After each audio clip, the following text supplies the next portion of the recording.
man, Sean Stone Ramsey.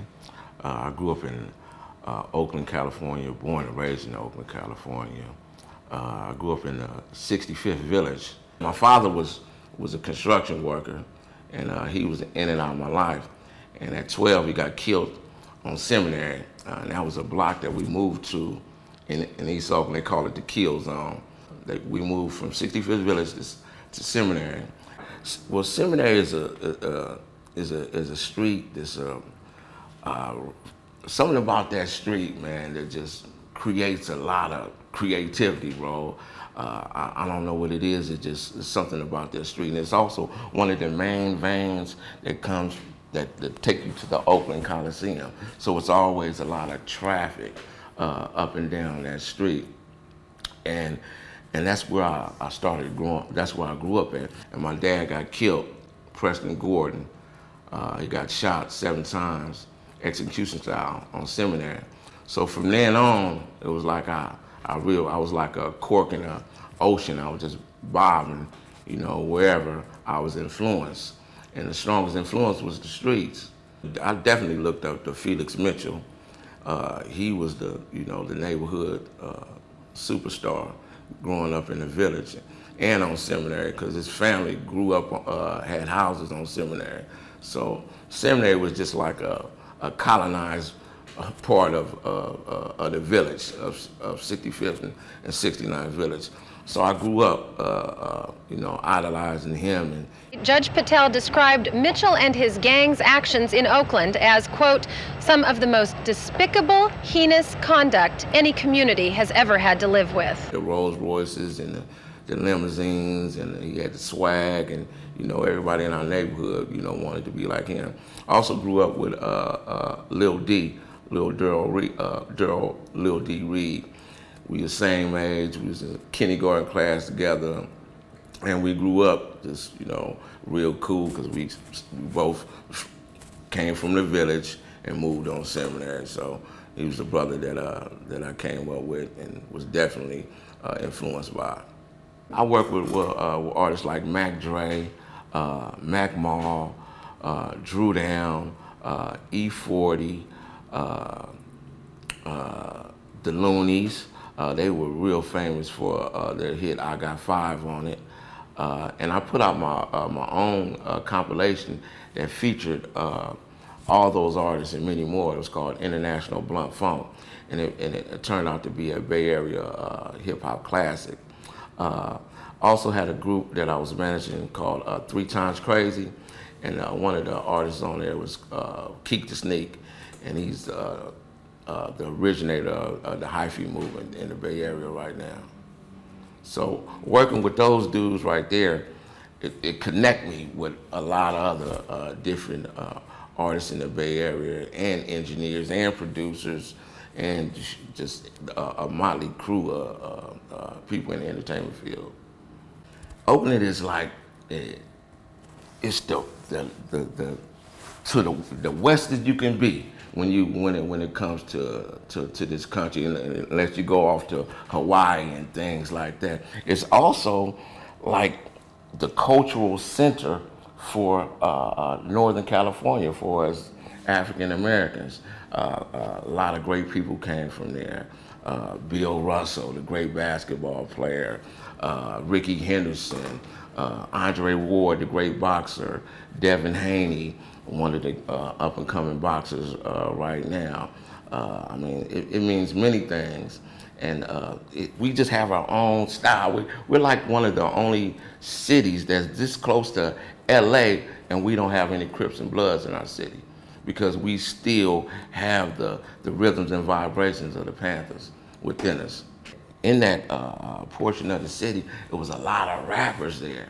So you had guys like Pooh Man. He had a gold record called Fucking with Dank. You had brothers like the Loonies that was down the street. So you had Too Short was coming in our neighborhood. Just all these legendary rappers, and so it was just a real popular hangout place to be. And so me being from Seminary and growing up in the street, as I started getting in the game, selling drugs and things like that, I just knew a lot of people. I was what you would call a connector. It wasn't too many people that I didn't know. And so I had one of my best friends, who was named Joseph the Gov Flowers. He decided he wanted to rap.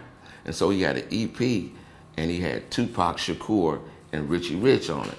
And so every time he went to go to do a show and things like that, he was like, "Stone, man, I want you to come with me."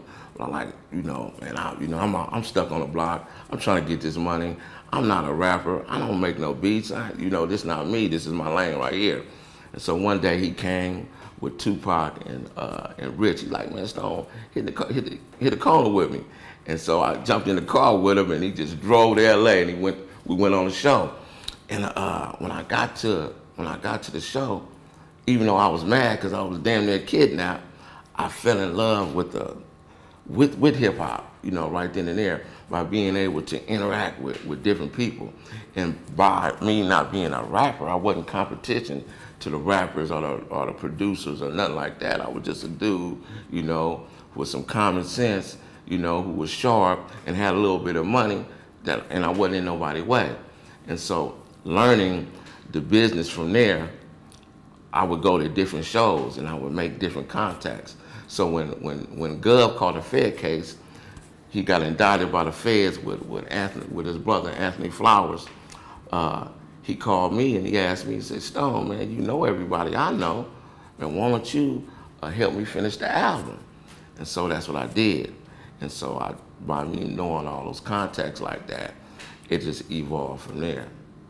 Right, we were selling a lot of coke. We were selling keys of coke, and we definitely had the city on lock, And when Lil D took his fall, the streets was wide open, and so seminary was wide open, and so what we did is we did what we had to do as a young man. We had to go for what we knew, and that's what we was doing. I don't really like talking about it, but this was going on. When you're young like that, and everybody around you selling drugs and you making money like that, you don't have no conscience. You think this is what you're supposed to be doing. But when I made the transition from selling drugs to hip hop, I knew that was my calling. I knew when I sold dope, it wasn't to be the baddest motherfucker on the block, or I knew it wasn't gonna be my life. I did this. This was a transition period for me, and at the time, being in the game, you wanted to be in the game, but you already knew that this wasn't gonna be forever. Unprecedented time, right? Because it was never before. You got some young dudes, got some money from the streets, money from the crack gang. We don't got no big homeboys to tell us what to do with our money, and we ain't got no big homeboys that ever had a record label.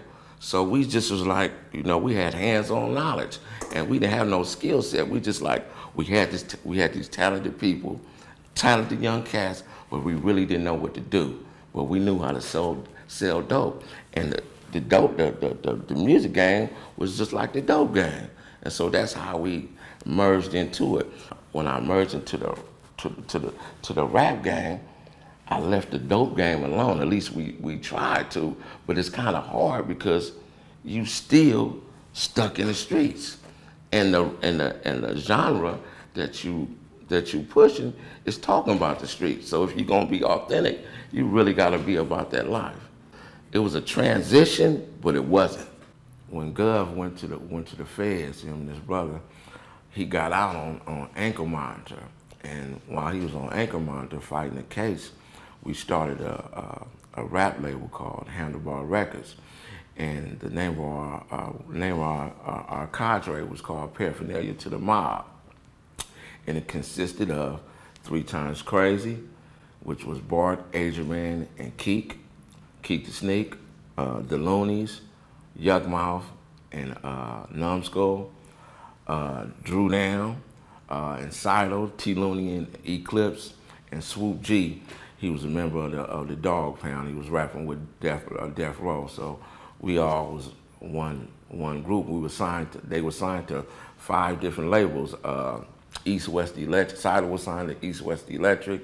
The Loonies were signed to New Tribe. 3 Times Crazy was signed to New Tribe. Drew Down was signed to Relativity Records. And my compilation was signed to In a Minute Records, which was home to Master P and E40 and Too Short's first album. So we had all this talent, you know, in one nucleus, in one conglomerate, you know. And so everybody in the Bay Area, you know, wanted to, you know, be a part of this movement, or they wanted somebody from our clique to write, somebody from our clique to do a verse, you know, or something like that. So they would covet it.